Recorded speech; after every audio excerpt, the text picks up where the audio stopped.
चारों धाम के प्रसाद से बड़ा महाप्रसाद बन जाता है।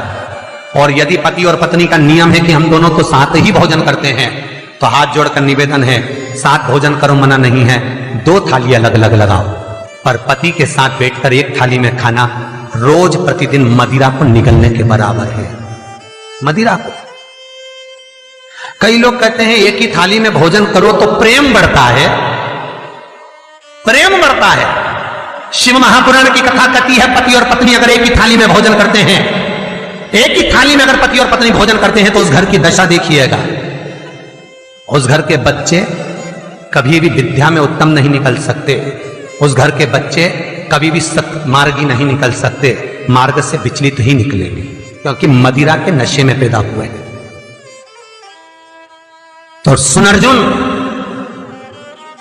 सुन, यदि बेटी कुंवारी है और बाप के साथ में बैठकर भोजन करती है तो उस बाप की कभी अकाल मौत नहीं होती है, क्योंकि बेटी बाप के काल का हरण कर लेती है। बेटी कुंवारी है, बेटी की शादी हो जाए जब भले वो पिता के साथ भोजन ना करे क्योंकि गोत्र बदल गया, पर बेटी जब तक कुंवारी है बाप के साथ बैठकर भोजन करेगी तो बाप के काल को हरण कर लेती है। ये उसी तरह जैसे एक गाय ब्याह गई हो और एक गाय कुंवारी हो। महाराज, ब्याही हुई गाय का गोबर से लीपने से ज्यादा फलदायी होता है कुंवारी गाय का गोबर से लीपना, वो ज्यादा फलदायी होता। बछिया के गोबर से लीपना, कुंवारी गाय के गोबर से जो ब्याही ना हो। कितना कितना शास्त्र प्रमाण देता है महाराज। कई लोग दुखी भी हो रहे होंगे आज हमारी कथा सुनकर कि भगवान गुरु जी आपने कह दिया कि एक थाली में भोजन मत करो, और हम तो इतने साल से करते हुए आ रहे हैं और अलग अलग करेंगे और ऐसा और वैसा। कई लोग तो चैनल ही बंद। शिव महापुराण की कथा कहती है यदि आप भगवान विष्णु के मंदिर गए हो, सत्यनारायण भगवान के मंदिर गए हो, राम मंदिर गए हो, कृष्ण मंदिर गए हो, दत्त मंदिर गए हो, किसी भी देवता के मंदिर में जाते हो, वहां का प्रसाद आप 15 दिन 20 दिन तक रख सकते हो, और शंकर का प्रसाद रात भर नहीं रखा था। क्यों? क्योंकि शंकर का प्रसाद एक दोपहर संध्या तक आपका है, रात्रि को 9:15 तक शंकर का प्रसाद आपका है साहब। शंकर भगवान ने जब 12 की रचना करी थी, घड़ी की रचना भगवान शंकर ने करी, तिथि और समय की रचना भगवान शंकर ने करी। एक एक घड़ी, एक एक पल, एक एक तिथि, एक एक नक्षत्र, समय, पल, सबकी रचना शंकर करे। हमारे हर एक वीडियो से सबकी रचना से। इसीलिए तो शास्त्र कहता है ना, लिंग पुराण वर्णन करती है, नर्मदा पुराण कहती है, शिव महापुराण की कथा कहती है, जब व्यक्ति को कोई भारी रोग हो जाता है, कोई कैंसर जैसी बीमारी हो गई, कोई किडनी ही खराब हो गई, कोई लीवर ही बेकार हो गया, कोई बड़ी बीमारी हो गई, तो आप किसी ब्राह्मण से पूछेंगे कि पंडित जी हमको शंकर भगवान का अभिषेक करवाना है, कौन सा टाइम करवाना चाहिए? तो उसका भी समय शिव महापुराण निश्चित करती है, उसका भी समय हमारे लिंग पुराण निश्चित करती है, उसका भी समय नर्मदा पुराण निश्चित करती है।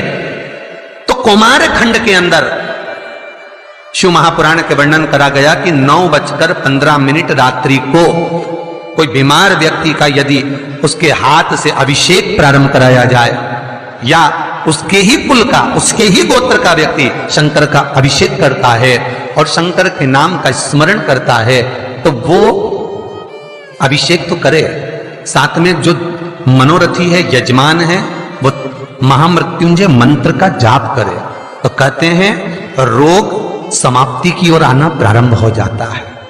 रोग समाप्ति की ओर आना, रोग समाप्ति की ओर पहुंचना। भगवान शंकर की पावन कथा कहती है, एक कलश के अंदर महाराज दूध ले लीजिए, उसमें काली तिल्ली डाल लीजिए, थोड़ा सा आंवला, सूखा आंवला बाजार में मिलता है, उसको डाल दीजिए। बाजार में अगर गीला बीला मिल जाए, बीला का फल, बेलपत्री में जो फल लगते हैं, बीला का गुर्दा, बीले के अंदर का भाग, अगर बीला नहीं मिले तो बाजार में सूखा बीला मिलता है, उसको पानी में गला लो, गला कर उसको पीस लो, पीस कर उसका उपटन बना लो, पीस के उसको एक कटोरी में ले लो।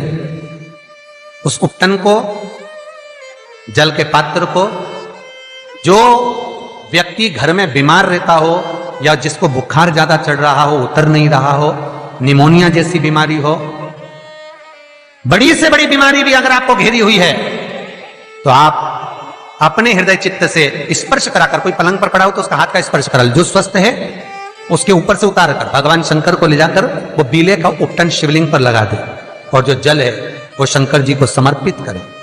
कौन सा मंत्र बोलना है, उस मंत्र का स्मरण आप सब प्रेम से करें। ओम, और वो मंत्र है ओम जूं सह। आप स्क्रीन पर देख सकते हैं, मंत्र हमने लिख दिया है ताकि आपको आसानी हो बोलने में भी।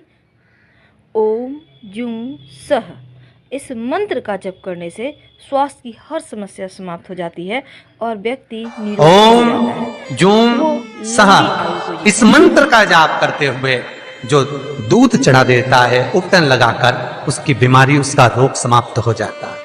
बहुत ध्यान देना, उसी चढ़ाए हुए जल को, दूध को, उस उपटन के भाग को थोड़ा सा ले आइए। जिस बच्चे को निमोनिया की बीमारी है, जिसका बुखार नहीं उतर रहा हो, उसके मस्तक पर लेपन कर दीजिए, हृदय चित्त पर लगा दीजिए महाराज। उसके बाद में उस बच्चे को वस्त्र से, गीले वस्त्र से पोंछ दीजिए, उस वस्त्र को झटकार दीजिए, बच्चे का बुखार 10 मिनट के अंदर उतर जाएगा। ये कभी भी कर सकते हो, ऐसा कोई दिन निश्चित नहीं है, कोई तिथि निश्चित नहीं है। जब बुखार आए, जब स्वास्थ्य ज्यादा गड़बड़ हो जाए, तब करिए। मंत्र का जाप करते हुए ओम हूम ओम जूम सह, इस मंत्र का बस स्मरण करना है। ओम जूम सह मंत्र का स्मरण करिए और शिव की आराधना करिए। ये वो औषधि है जो सती माता ने भगवान शंकर से विवाह के प्रथम में प्राप्त करी है। यदि कहीं से 5 मुखी रुद्राक्ष मिल जाए और 5 मुखी रुद्राक्ष को तांबे के कलश में जल भरकर उसमें डाल दो, किसी चम्मच से उस रुद्राक्ष को निकाल लो आधे घंटे डालने के बाद।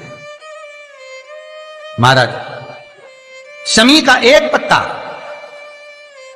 शमी पत्र,